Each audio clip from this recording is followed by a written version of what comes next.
La hausse de la température, si on regarde depuis 1850, on peut séparer en trois parties. 1850-2000, en 150 ans, on a augmenté la température de 0,6 degrés. 2000-2020, en 20 ans, on a à nouveau augmenté la température de 0,6 degrés. Et l'OMM nous confirme que 2024, on s'est arrêté à 1,55 degrés, soit 0,4 degrés. Ce n'est pas encore une observation climat, puisque pour faire une observation climat, il faut plus de 30 ans de recul, mais les scientifiques commencent à sortir de leur réserve d'incertitude sur cela.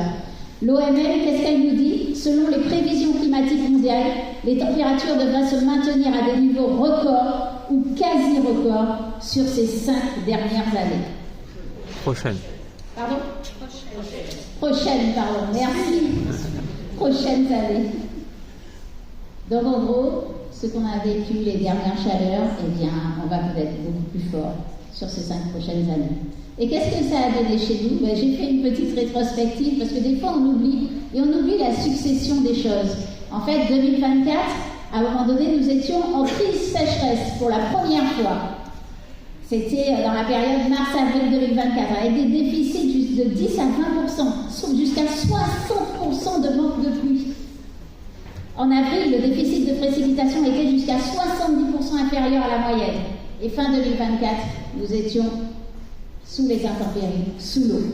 Début 2025, à nouveau en avril 2025, les services de l'État se sont rencontrés et ont placé la Martinique en vigilance sécheresse.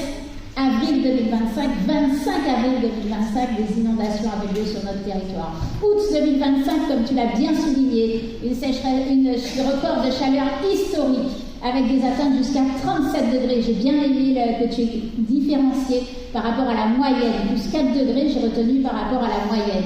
Parce que on parle souvent de moyenne. Mais ce qui est important, et ce qui nous touche, ce seront les extrêmes. Novembre 2025, il y a quelques jours, nous étions sous des glissements de terrain, des inondations. Et encore une fois, le trop d'eau a fait que certaines usines d'eau potable n'ont pu fonctionner, certains services d'assainissement n'ont pu fonctionner.